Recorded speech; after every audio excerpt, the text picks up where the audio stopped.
So rich people in general like to look at what the poor eats and say, no, that's bad for you. They want to feel good about the organic vegetables and the expensive cold pressed kachigani oil that they're eating. They somehow need to somehow feel that, no, that is actually bad, right? That's what I keep telling people.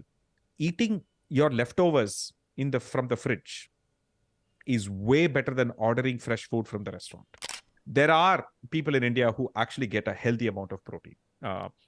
And interestingly enough, they're either super wealthy, and then a whole heap of the middle class gets very little protein. And then you have the poor, who often sort of do very heavy labor, like, construction labor. They do sort of these things. They actually get a fair amount of protein. Hi, sir. How are you? Good. So I'm really fond of your work, and I really wanted to do this. Thank you for participating. Thank you so much, sir. So I see that you're also a musician, right? So, like, do you listen to music while cooking? Sometimes, but although I over time, I think I found that it is better to be present and be more mindful of what I'm cooking rather than, listen to something else. But I sometimes, what I might actually end up doing is that I sometimes listen to these YouTube lectures and so on. So on like 2 or 3x and things like that. So that's more like an obsession with learning things. But music, I almost always, I think I try and listen to when I'm either able to listen to music mindfully or listen to. In fact, I don't even listen to music when I'm in the gym. So and so it sort of have a different relationship with music. So yes, I prefer to focus on the exercise or on the cooking. Yes. Yeah, it absolutely makes sense. Like, podcasts have become a thing, and audio books have genuinely become a thing for, like, I didn't expect it to come again after the whole radio era. So yeah. So, like, what's your taste in music? I have heard your songs, and like, since when have you picked up this habit and taste in music and making it? Well, I was sort of, uh, I come from a musical family, at least my mother's side of the family. So Oh, like everybody was musician or dancer or something like that. So I ended up sort of learning violin, not that I wow. had a choice, but I was just sort of, I learned violin for almost 2 decades. And then I was playing it professionally. And then I taught myself other instruments like a cello, guitar, and so on. And then, obviously production and then, that's how this interest in music. But I wasn't interested in doing a career in traditional classical Carnatic music and so on. I found that very sort of one-dimensional and boring. So this seemed like keeping it a hobby allowed me to actually continue to like it. I somehow find that it's very hard to find uh, sort of like a job or a livelihood that you actually also like, right? And for me, music was not that. I knew that I couldn't love music if it was a profession where my salary and everything else depended on it, right? But technology or software, on the other hand, actually I genuinely love, because I think every time you're doing something different, there's a new challenge. Every 5 years, the world changes. From when from the invention of the iPhone to cloud to now artificial intelligence. So there's always something big in. But music, on the other hand, is you've got to somehow keep doing the same thing for like years, especially in like classical music, and so that is why I got into it. But then I've kept it a hobby and a passion. Yeah, it actually makes sense because I have seen people who, in fact, if you talk about me, whenever I start like planning to earn from something, from a habit or from a hobby, I suddenly start losing interest in it, and that's why I have also like tried to keep things segregated as far as I can, and it has helped me ever since. Hobbies should be done for just for the sake of doing it, just because you want to do it. Yeah. And how did you develop this entire love for cooking and food? I mean, I have been cooking since I was 13 or 14. So my one of three brothers and my mother taught me how to cook. She had a working job, and I ended up picking it up, and I liked it. And I think I pretty early on I kind of realized that it is a kitchen could be, if you wanted to, more like a chemistry and physics lab rather than as something that is where you're just making food and I think I lived in the US for about 7 years, and that also forced me to pretty much cook every day because, I think, you couldn't like just keep eating pizzas and burgers outside. And I think that is how I got into this interest of documenting how I cook, what I cook, and why some things taste better and how certain techniques work and some don't. And eventually, I think that sort of gave me the material eventually to write Masala Lab. Yeah, absolutely makes sense, sir, because I remember one of my aunts telling me that, do you cook every day? I stay alone, so I cook every day and I like cooking. And like ever since I have kind of shifted to this whole, I am a power lifter. Like I love to power lift and compete. So it becomes a package deal kind of thing that you cook your own food and you design your own diets and all everything. So my interest developed in cooking since then, and she keeps on asking me like, do you love to cook? And at a point I told her that I don't think it is about love anymore. It is probably a necessity for people to learn how Absolutely. to cook. Everyone. And it And is also, I think it is also the one thing that is the most guaranteed more than what all nonsense people keep telling you online. Cooking your own food is the easiest and cheapest and most effective way to stay healthy, actually. and tastiest also. If- Taste, the taste I think is hard to say because I think professional chefs have a level of skill which I think home chefs, and they also have kitchens and equipment, and training, and more importantly, uh, the use of fat, salt, and sugar, which I think actually makes restaurant food far more tasty. So I'm not going to doubt that. I think restaurant food in a fine dining setting, etc., can be amazingly tasty. And I think snacks and ultra processed snacks are designed to be addictive and tasty and so on. But I think yes, but they generally, I think a diet of only that, I think is going to be pretty unhealthy, right? So, but yeah, but I think the to your point, I think Indian food allows you to actually make home cooked food that is also delicious, right? Compared to, so the difference between restaurant food in the US and home food in the US is huge, right? Home food is quite terrible. Okay? But I think that there are people who can cook a really, really amazing food at home in India and not have it have that much oil and that much, fats and carbs and sugars and so on. I think that when you start to cook, you kind of invent your versions, your like tailored versions of a dish, which particularly makes you happy in a way that you like it. True, true, And true, true, that, true. I mean, more than I think, in my experience, actually, it's very hard to um, eventually sort of like the taste of your own cooking as much as uh, you liking the cooking that your mother and your mother and your grandmother and your family's food, actually. So that, I think, because you grew up like 15, 20 years as a childhood, all of the nostalgia of what they cook is basically what your flavor memories are. And so when you cook, you are effectively trying to replicate that, whether you like it or not, right? And a small number of people like novelty, they experiment, they try new things, right? They might eat things that their parents may not, right? So it's the people who might have grown up vegetarian like I did, and but then now I eat, everything, right? So clearly there's nothing when I cook, say, butter chicken, that I can learn from my mother or my grandmother because they were vegetarian and so on. But I think uh, it's a very interesting thing where I think cooking is one of those things where, um, on the one hand, the ability to find the peace in it and the ability to sort of see that as something that adds value to your life, even though if you're single and cooking for yourself, is a remarkable skill. I think it's not a skill that many people have, right? It is much easier actually to sort of cook for someone, right?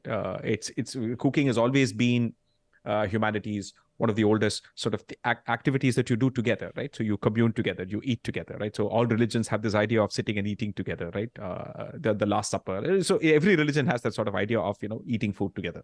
Uh, but yeah, I think in the modern context, the ability for single people to truly find love in this, and I think that is one of those things where I think I encourage people to experiment more, right? Rather than just simply treat it like a chore, treat it like an experiment, treat it like you're creating something new and fresh, and and sort of make something that surprises you, make something that you find delicious and so on. yeah, definitely. And I completely agree to this. There are some things that I would save for cooking, especially on a Sunday morning or especially on a Friday night. And what is that for you? Like for a Sunday morning breakfast, what do you usually prefer?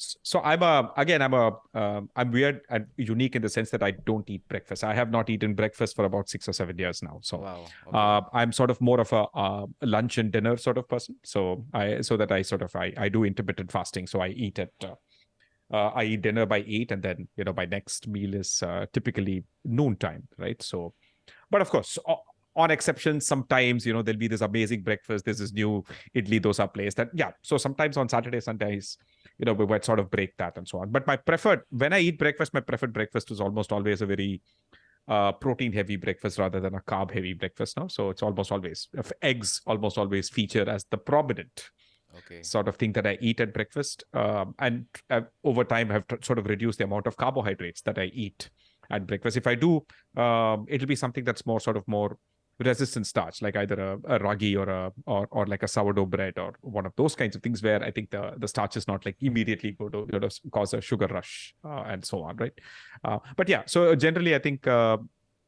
Eggs are probably my go-to when I do breakfast. I think eggs are my go-to. In fact, I actually pretty much every time if there is a meal and I find that it is lacking something, maybe lacking in protein, which is very common in Indian meals, I'll just fry some 2 eggs or poach some 2 eggs and add it to the top of thing, because you can improve any meal by adding 2 eggs to it, right? So that's the whole idea. Yes. Yeah, as you said, I find this very interesting and surprising that I don't really get it why Indian meals are always less in terms of their macro hitting proteins. And I have tried to change habits of my family members as far as that much is concerned, or at least have 1 gram per body weight protein. But that, yes, it's very hard. It's very hard. And Typical Indian meal, very, very hard. and my mother is a vegetarian. For her to like Nearly impossible. Same here. nearly So it's very, impossible. very hard. Yeah. Yes. So I've tried getting them to say, fine, you know what, have 2 of those 25-gram spoons of the whey Way, protein, yeah. right? They find that hard too, right? My Uh, mom says that and they're what I like find is that medicine. if I drink that much and with water, then I can't eat anything else. Yes, that's precisely the point, right? Protein will cause you to feel high satiety, and actually, yes, it's actually okay to not eat that much rice and all those carbohydrates, right? But yeah, it's culturally a hard thing to change. It's not like that. I think there is a it depends. So the problem with saying that Indian food, I think, is it kind of varies by different communities, varies by different parts of India. There are people in India who actually get a healthy amount of protein, and interestingly enough, they're either super wealthy, so they're very conscious. They know, so they're getting whey protein. They're eating lots of chicken because they go to the gym and so on, right? So there is actors and models, like very rich people, and then a whole heap of the middle class gets very little protein. And then you have the poor, who often sort of do very heavy labor, like construction labor. They do sort of these things. They actually get a fair amount of protein, Wow, right? that's And it's a very weird thing, right? And the other thing is that you'll often find that in a village, that the agricultural labor living in a hut has a bunch of goats and chickens running around his house. That person's getting more protein than the zamindar, who's probably eating like rice and roti and dal and things like that, right? So this is sort of, India is a very weird place where you can't really generalize anything because there's just so much diversity. But on average, yes, I think urban middle class Indians for sure are not getting enough protein, right? And the data seems to show that at all, right? I mean, and you can see our rates of diabetes and so on, all clearly from the fact that very, very high carbohydrate consumption. that, and also losing muscle with age. Both, all of Absolutely. the, Yes. Yes. Somehow this idea that muscle is bad, right? I think yeah. both men and women, a lot of old people are like, what do you mean? I can't go to the gym to go do muscle, build muscle. And first, this belief that somehow you can't build muscle at that age. Okay. That's number one, right? Yeah. And the second worst thing, women believing that somehow that's bad, Yeah. right? Muscles is the single best thing you can do for your body, right? I think, the fact that Indians struggle to walk at the age of like 65, right? There are Westerners who do marathons at 75, Yeah. right? I think clearly, I think, Indians really, hopefully the next generation, will change. Definitely, sir. And this is also a thing that I really believe that we need to bring back millets, and that we have lost over the years. I don't know where, but we do need to bring back millets like ragi. Helps in a lot of ways. General rule, rather than so in general, I think we need to bring back the concept of diversity of foods, right? Okay. So a diet of only one. Some people, the problem with what I often find is that when people want to share and amplify benefits of millets, they will use the benefits of ragi because that's the best. Okay. But they'll never eat ragi. They'll eat foxtail and other things which are actually put about very similar to rice nutritionally. Okay. So there are like 20 kinds of millets. And so people, I think in general, have to somehow get into this idea that it is okay to eat like a different thing at every meal and a different sort of things over the week. And that eating all those different things with more fiber, dietary fiber, is also going to improve, and different things in general is going to improve the quality of your gut microbiome, right? And so on. And as a general rule, people also need to understand, one of the things I keep posting is the fact that, look, rice and wheat, the fact that we only eat these two things is not a historical thing, is very much a product of colonialism. It's a product of how the British largely destroyed the diversity of millet cultivation, because they felt by setting up Food Corporation of India and ration stores and providing food security, they said, we can only provide food security if you grow rice or wheat. And they told farmers, I will only buy if you, the government will only buy if you grow rice or wheat. I will not buy millets, right? And so obviously over 150 years, farmers switched away. I mean, as it is, farming is hard, right? I mean, you can't expect farmers to grow something that you will not buy, right? And even right now, millets cost 2-3 times more as rice does, which again makes it impractical for even for people within cities to really embrace that, if in an economy where inflation is so high. Yeah, and like if we look back, I don't think our consumption of carbohydrates was high throughout our history. If we look back, I don't think. Again, my guess is it probably varies again by community. Okay. Because in India, I think caste and religion play such a huge role in what we eat, right? Whether we like to believe it or not, right? I mean, the choice of spices, what you eat, what you cannot eat, etc., literally define whether you belong to a community or not, right? Under the ground, I will not eat pork, I will not eat beef, I will not eat this, I will not eat onion, I will not eat this, right? And so on, right? So the interesting thing, if you look at Indian breakfasts, actually, since you've talked about breakfasts, all Indian breakfasts are just carbs, deep fried carbs. Yeah. Okay. There are no protein breakfasts at all. I'm like, what the hell? Why on? And then it eventually sort of spoke. He's speaking to a historian. He said, well, actually, there is no tradition of breakfast in India amongst any caste that does not do agricultural labor. So the only people who carb load, and you would know this as a power lifter, is that if you're going to do insane 8 hours of hard labor, you're going to eat a lot of carbs ahead of that, because you're going to use it. Yeah. Right? All of that glucose is going to get just immediately used. They need it in their blood, and it's going to get used because they're literally in the fields all day. Right? Yeah. And so they are the only people that used to eat breakfast in India. Otherwise, everybody else who did not do hard labor would just eat 2 meals a day. Probably they would eat lunch at like 10 or 11, and then they would have a early dinner at like like 6 or 7 around the sunset time, and that's it, right? And people actually would give the 4 to 5 hour break before you sleep, which is actually good for you, because it's good to sleep once your insulin levels and glucose levels actually come down, right? Because if your insulin levels and glucose levels are high when you sleep, cortisol levels will go up, and then your sleep quality is bad, and then it's a vicious cycle where.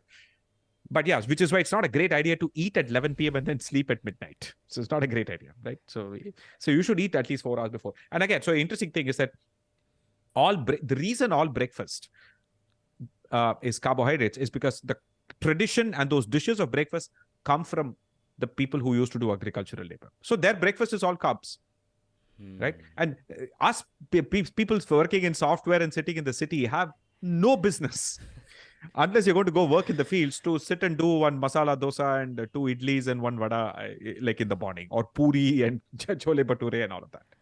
Yeah, and Jalebi, yeah, exactly. Yes. it makes sense. You don't need that much of energy sources in the morning.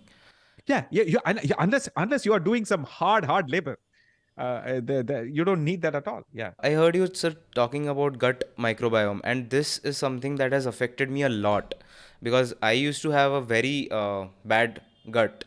Like overall, it was bad. I had IBS and I had other. And finally, when I took matters to my own hand, to be honest, I started eliminating things, and then I added them back. Like, and I soon found out. Yeah, and I soon found out that.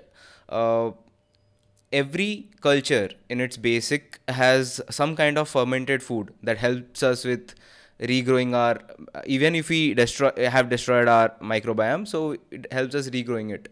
And I honestly feel that this is something that we should preserve. and absolutely. and and I have no clue, like all around the world, everywhere I see, there they have some kind of a fermented food. Like we have curd, jalebi, and Japanese have fermented A lot of soya. things. And much to what I tell people around me, that if you really want to have a healthy gut and you want to start eating healthy, instead of doing that, please take care of your gut microbiome, because that will depend how much you absorb or how you digest. If you're having digestion issues, it's better to just go with Yakult regularly in that sense. I think you should still be wary of the amount of sugar in Yakult. It's still better to sort of consume yogurt that you can ferment, or just buy regular unsweetened yogurt. But as a general rule, I think there's also this sense that sometimes what I find is that uh, if you really look at like Ayurvedic rules and so on, uh, they will actually tell you not to eat fermented food. Okay. It's bizarre, and people still believe that. Now, again, with due respect to people who came up with some of these things 2000 years ago, right? In that the general idea that you must only eat food that has been prepared less than 3 hours before, right? So, concept of fresh food, like don't eat leftovers, don't let it ferment, etc., etc., um, sort of came from a sense of food safety, right? In the sense that because we did not have refrigerators, we did not have pasteurization, and fermentation. If you don't do it right, you could end up with food poisoning, right? And again, so therefore, you can sort of understand where that comes from. But I think by now we should have changed this idea, because we now know that the single best thing you can eat for your gut is fermented food, right? And it's not just fermented food. You must also eat things that help your gut bacteria feed, which means that things with dietary fiber, things with resistant starch, which means a lot of dal, a lot of rajma, a lot of chana, things that actually have resistant starch, or leftover rice, which is again higher in resistant starch. Rather than eat rice that's been cooked now, put it in the fridge and and eat it the next day, right? And that's more resistant starch. Stale chapati, right? More fermented food, fermented vegetables, fermented pickles, and Korea has, and these other places have kombucha. They have like gochujaru, gochujang. So people have historically used fermentation as a way of preserving food, but at the same time, it really good for your gut as well. So you have to eat the prebiotics as well as the probiotic, right? And while remembering that it's not just enough to eat it once a while, because your 99.999% of the bacteria in anything probiotic is getting killed by your stomach acid. Okay. Very, very tiny number eventually escape and go there. And even then, the existing bacteria in your gut will kill all the newcomers in a very short amount of time. You have to keep introducing. Only then, they will be treated like, not like Mehman, but like a member of the family, right? I mean, I think it takes time, right? So people forget, and we still don't understand much of this. It's still an emerging bit of research. There's no science, which is why there is just so much fraudery and fakery around. I'm a gut coach, I'm an IBS coach, that, this, and all complete nonsense, where the people have no evidence based on some one or two anecdotes they're trying to do this. But I think over time we'll understand this a lot more. And I have heard you speaking about our relationship with food, and how a bad relationship is the cause of a lot of problems that we have in the later parts of our life. And for me personally, my relationship with food has always been toxic, and finally now it has started getting better. So, like, what did you mean exactly when you started talking about relationship with food? See, relationship with food, I think, it happens at multiple layers. And very specifically, I think very narrowly, I'm referring to the toxicity that has been introduced by us consuming as much social media as we are consuming food, right? And one of the things, so for example, I think, we forget that social media is a product of a very set of specific design choices they've made, right? Right. So we are here talking for as long as you want, right? But when I post an Instagram reel, it has to be 90 seconds, right? Or 60 seconds or 30 seconds and so on. There's only so much you can say, right?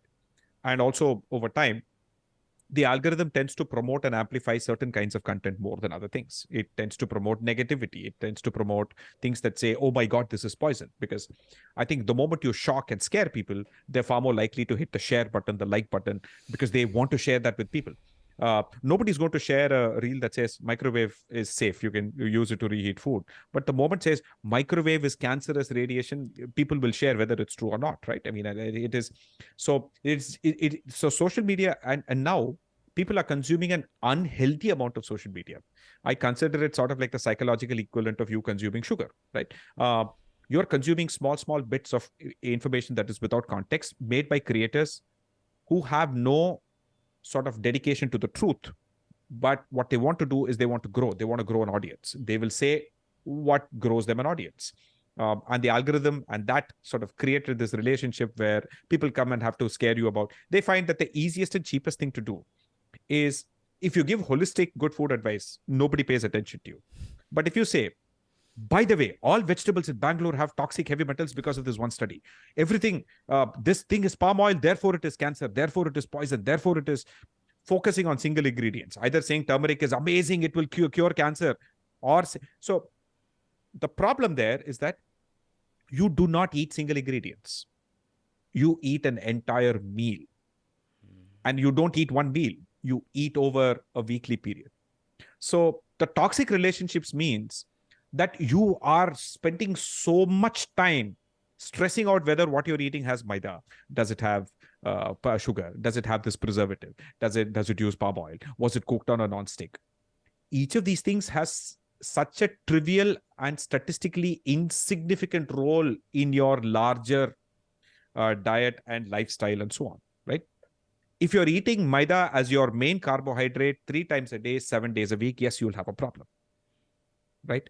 But if you're eating a luchi and then having it with a veg curry and then having a fermented pickle and then a dahi, why is that not a perfectly balanced and healthy meal, right? Unless you're gluten insensitive, right? I mean, so the point is that I think, toxic relationship means that you are forgetting the big picture and daily you're being told that something you're doing is wrong and this one ingredient is causing all your problems. And then you try and eliminate that, and you have to stress yourself to eliminate something as basic as maida, as basic as sugar, and so on. And then you find that you're not getting the results that you were promised because that wasn't the problem to begin with, right? Yeah. You're forgetting the fact that the overall amount of food you eat, the amount of exercise you get, the quality of the sleep you get, the relationships in your life, the other stresses, your work-life balance, all of that is wellness. And yet you are paying this much attention to whether or not you're eating maida or whether you're eating Maggi noodles once a while. That is a toxic relationship, completely toxic and completely distorted relationship with food. Yeah, definitely. And especially this thing about frozen peas. We as a family did not consume frozen peas for a very long period of time. And even I thought that how can frozen peas be fresher than freshly peeled peas? But after seeing your reel, it absolutely made sense that consuming frozen peas is much fresher than just peas, like market bought peas. Correct. So Freshly peeled. let's assume that if they are not fresh also. Let's assume they're not fresh. Okay. Ask a more basic question. Is it better to eat frozen peas or to eat no peas? Frozen peas. And the answer is frozen peas. So you forget about whether you accept whether it's fresh or not. But at the very least, accept that eating peas in any shape or form, it is so good. It is a legume, so much excellent fiber, so probiotic, so much excellent protein, right? So many vitamins and minerals and so on. So even if you were to wrongly assume that frozen peas has 80% or only 80% of the micronutrients of fresh peas and so on, that's something that you actually peel out of a thing that you grow in your own garden, which anyway most people cannot. Even then, eating that is better than eating no peas, right? So that's what I keep telling people. Eating your leftovers from the fridge is way better than ordering fresh food from the restaurant. Because what you cooked at home is never going to have that many calories, never going to have that much fat, never going to have that much salt, right? And far less likely to be deep fried. Look, see, I think when you make aloo gobi at home, right, people will steam the aloo and gobi a little bit, lightly saute, and then add it to your the gravy, right? That's the good way of making it home. And some cases they would just put the aloo and gobi and let it slowly cook in its own juices, and just sort of do it that way as well, right? Till the aloo is cooked and so on. Right? A restaurant will take the aloo and gobi, put it in a kadai filled with oil, and deep fry it. That is why it is so delicious. It gets crunchy on the outside. It has absorbed so much of that fat, and then they add that to the gravy. Yeah. And then they add a tadka on top of that. That is why your restaurant aloo gobi is so delicious, but it is also like 700 calories. Yeah, you're right. Like the concept of calories somehow hasn't reached common folk yet. Yeah, correct. I'm not saying you have to worry about it, but I'm just saying if your goal is get healthier, lose weight, etc., etc. Right? Yeah. If those are your goals, then you should pay attention. Yeah. Right. And you can't fool yourself. Right. You can't fool yourself that somehow, if I order this dish from a restaurant, to believe that it has the same calories that what you might make at home, that's silly. 3 times, bare minimum. Yeah. And sir, what about the myth of palm oil and other seed oils being very dangerous? Do you think it's true? No, see, I think in general, I think the palm oil, like coconut oil, is a plant-based, highly saturated fat. Okay. Normally, plant fats are more unsaturated, but palm oil and coconut oil are exceptions. The palm family of trees seems to produce saturated fat, right? That's just it, and that's how we choose it. Saturated fats have a much longer shelf life. They don't smell and they don't go bad for a much longer time. And they're solids at room temperature, and therefore are very ideally suited for packaged food. So, and palm oil is remarkably productive, and it costs 3 times less at a cost level to make palm oil than to make the next cheapest oil, which is groundnut. Okay. So unless you somehow figure out another source of oil or genetically modify something that to give the yield of a palm tree, it is still the cheapest fat. Okay. Now, it's still a fat, right? It is no better or worse than any other kind of fat. People delude themselves if they think somehow a ghee is healthier than palm oil. Ghee is saturated fat too. Butter is saturated fat too, right? Coconut oil is saturated fat. Palm oil is saturated fat, right? Whether you refine it, whether you don't refine it, fat is fat. It has the same effect on your body. If you overconsume, it's bad for your heart. Over-consuming olive oil is bad for your heart. Over-consuming palm oil is bad for your heart, right? There may be, I guess, marginally, if somebody were to give you extra virgin olive oil and some refined palm oil and say, which one is better? Again, the answer is, it depends. Are you planning to cook with that extra virgin olive oil? Not a great idea. Then you're losing all of the benefits of it being extra virgin. But if you're making a salad and you want to drizzle some fat on it, yes, by all means, I think the extra virgin olive oil is a better choice than drizzling the palm oil. But if you're deep frying puri or deep frying some fish, please choose the palm oil, right? So therefore, I think, the problem again is this sort of idea that people don't want to do the harder job of reducing their fat intake, but instead want to find a villain. And that villain is palm oil. Yeah. Right. If suddenly palm oil goes away, right? And by the way, for example, in the US, the most commonly, the one oil in the US that is cheaper than palm oil, because it has to be exported all the way, is canola oil. So almost all packaged food will use canola oil. How many people know what is canola oil? Canola oil actually is um, non-pungent mustard oil. That's what it is. Okay. Canola actually it's a Canada oil company. They took mustard, which incidentally a variation of mustard, which used to have a very funny name for some reason, and it had a branding issue. So we've learned it in school as well. It used to be called rapeseed. Okay. I have no idea why, but they changed its name to canola, right? The Canada Oil Company, and they genetically modified it so that it would not have that pungency of mustard oil that we by the way like, right, in a jalmudi or anything else, right? But they don't like that strong smell, so they remove that smell, and so it's like vegetable oil from mustard, like seed, that has no aroma, no this thing, and it's refined and it has a long shelf life, right? And so on. So the Americans use that. So in the US now, you find Instagram content creators pointing to canola oil as the big problem, right? So people in general influencers will point to things that are commonly used, or used by packaged food, or used by people who are poor and can't afford a better oil. So rich people in general like to look at what the poor eats and say, no, that's bad for you. Because they want to feel good about the organic vegetables and the expensive cold pressed kachigani oil that they're eating. They somehow need to feel that no, that is actually bad, right? And it's just a very common thing. So it's the same thing, right? Of course, see, there are many other problems with palm oil, deforestation of rainforests, right? And there are other issues with that, right? And again, the fact that it's everywhere. Okay, so if you're looking to control your consumption of fat, and what you'll find is that no matter what snack you eat, it's going to have palm oil. Like if your cardiologist said, you need to cut your fat consumption because you have clogged arteries, right? And if you're someone who opens a packet of biscuit, who eats some mixture, kuch namkeen and any other thing, etc., or some chips, etc., etc., you will quickly lose control of the amount of fat you are consuming because it's everywhere. Right? So for those kind of people, trying to say, I'm going to be conscious and say, I will eat nothing with palm oil. Okay, not bad. But then, if you then eat snacks with groundnut oil instead, it's not going to really help you. Yeah, that's the point. And like, are we still evolving with our food habits, or has the evolution stopped? So when you say evolution in terms of Yeah, like in terms of like food habits that earlier what we had and how it changed okay, yeah, with culture, how it changed with our no, colonization.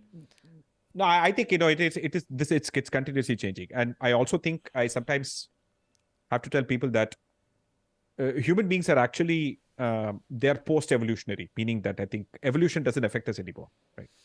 The reason being that I think evolution happens over millions of years through genetic this thing, etc., etc. But human beings went from being a monkey that walked on two legs 2 million years ago to sending a rocket to Mars and all that. Okay. So it is an absolutely crazy thing. In this 2 million years, you can't expect that much evolution. And here's the interesting thing. Our biggest diet change happened only 6,000 years ago, when agriculture became a thing. So we were not growing rice and wheat and millets and sugarcane and corn in such giant scale more than 6,000 years ago. It's around that time when in our history books, we say all these big civilizations happened. Indus Valley happened, and Chinese and Egypt and Mesopotamia. All these were river valleys growing grains. Before that, there was no such large-scale agriculture, right? That was the first huge change to our diet, from a hunter-gatherer diet where we ate a ton of things, very little carbohydrates, mostly protein diet, to a very high carbohydrate, very unhealthy. So in fact, you find fossils, you don't find cavities older than 6,000 years. You won't get cavities if you barely eat any carbohydrates, right? You're only eating, ripping and eating meat and insects and occasionally some fruit. You're never going to get cavities. Cavities come from bacteria coming for the sugars and the starches, right? So our first change was only some 6,000 years ago. And then the next big change is colonialism, right? Because all of a sudden, Americans discovered chilies and potato and tomatoes and all of these things in America, and they introduced it to the rest of the world. So India, the huge change happened like some 150 years ago. If you talk to your great-grandfather's great-grandfather, he would not recognize what you're eating today, because you would have never eaten a potato, you would have never eaten a chili, never eaten capsicum, never eaten tomato, never eaten beans, never eaten cauliflower, cabbage, peas, none of these things. Beans, none of the rajma, none of these things existed in your great-grandfather's great-grandfather's time, right? So I think it is forever changing, right? And I don't think we've barely adapted to that switch now, right? And we're still bearing the brunt of colonialism and all the famines. There was this fascinating new research that said that because the British mismanagement caused so many famines, right? So many of our grandfathers, great grandfathers, and grandmothers and so on would have gone through a period where they were starving, right?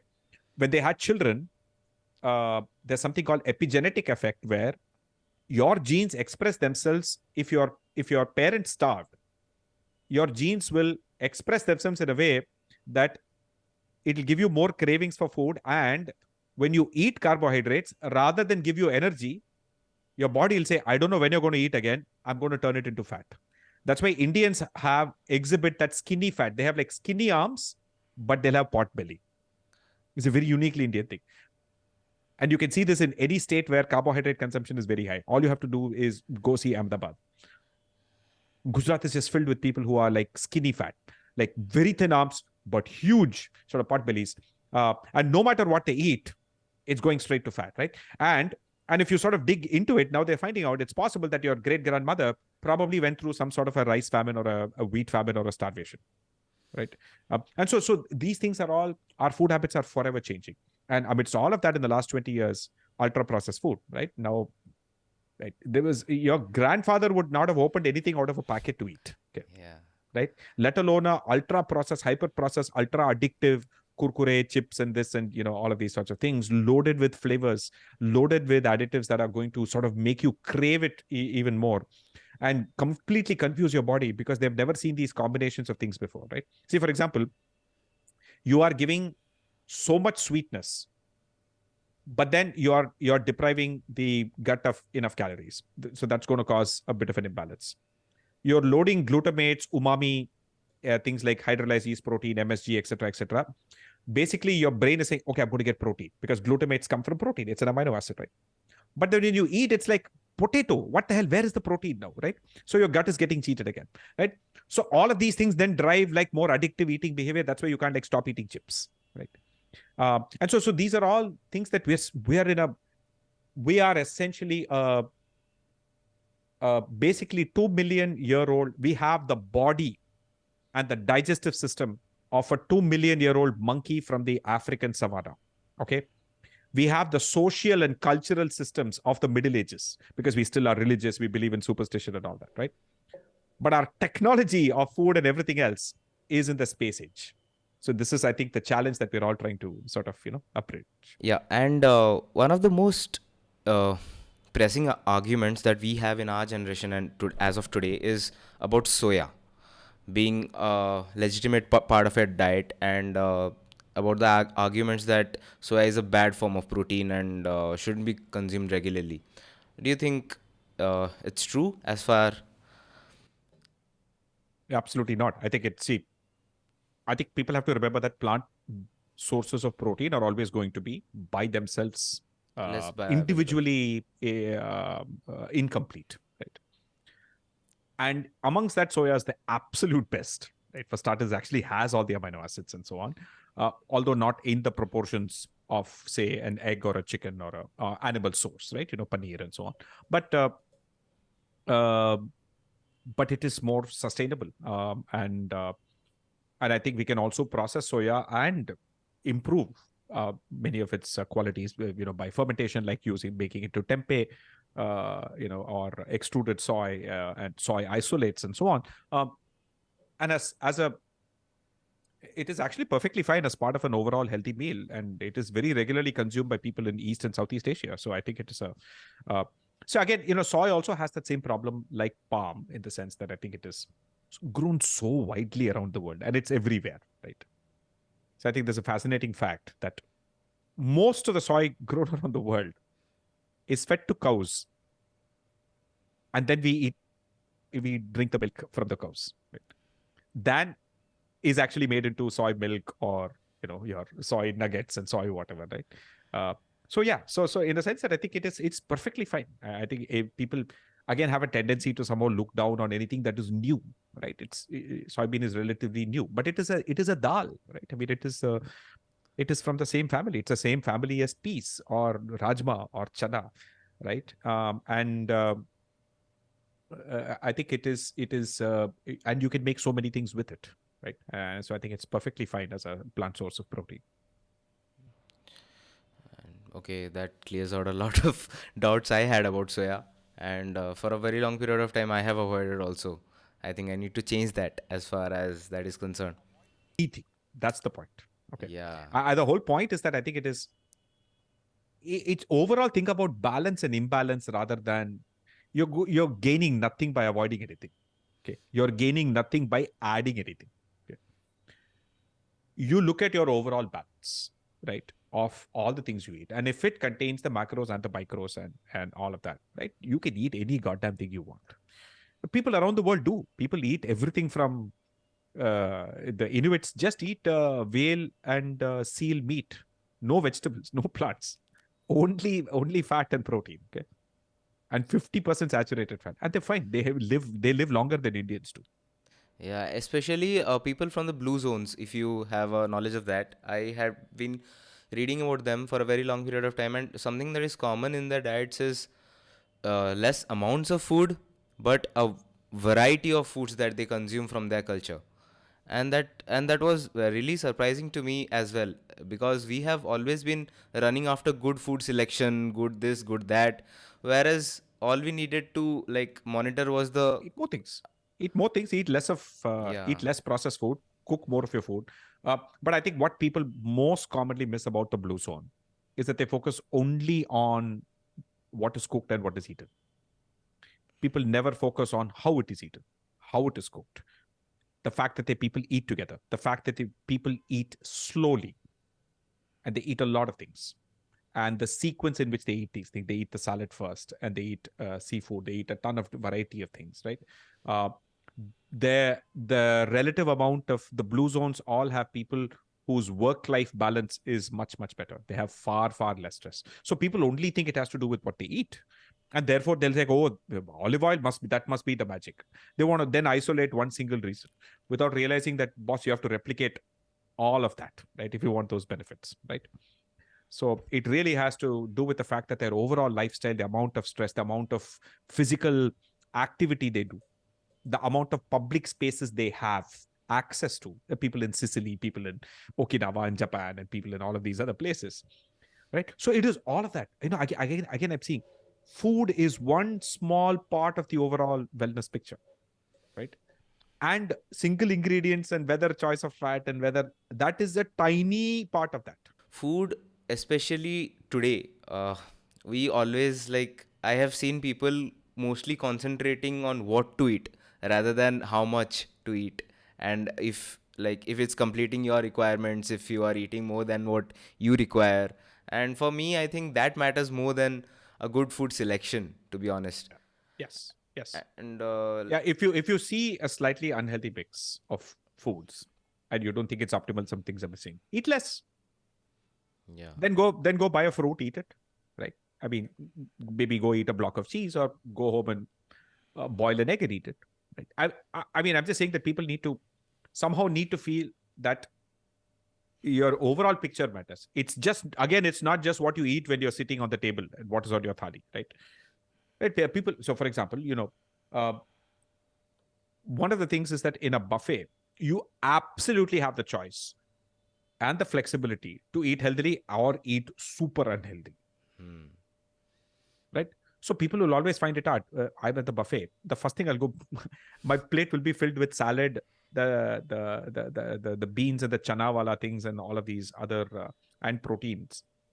And people are like, oh, why are you eating the salad first? I said, well, that way I think it prevents the sugar from spiking. And I think it's a generally good thing to do, right? And then it overall reduces the amount of carbohydrates and breads and other things that I will eat. And yeah, you you were talking about the sequence in which we consume food and how that's important. And I have personally found out that it's much easier for me to be happy after a meal if I've consumed something fibrous, like initially. And And here's the fundamental problem, right? So the Indian meal sequencing is never fiber first. It's always carbs first. The worst case, it'll be something sweet first, right? It's sometimes in some Tamil Nadu meal, they'll give you some small payasam. That's the first thing you eat, and they say it's religious important. You have to eat something sweet. So, no, I'm not eating the sweet first, right? And they'll first place all of those crispy fried items first, and they say you're supposed to eat that first. No. I said I'm waiting for the vegetables to come, and they'll be like surprised when I'm eating the cabbage first.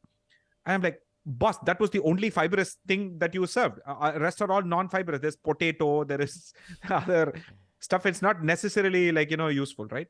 Or the worst case, it's one of those biryani type meal. There's a mountain of rice, right? And there'll be this tiny amount of raita. And literally that the onion in that raita is the only fiber you're getting in that meal. Yeah, and I think raita was specifically designed for the purpose that biryani has been such a huge part of our overall culture. To balance it out, you need something fibrous.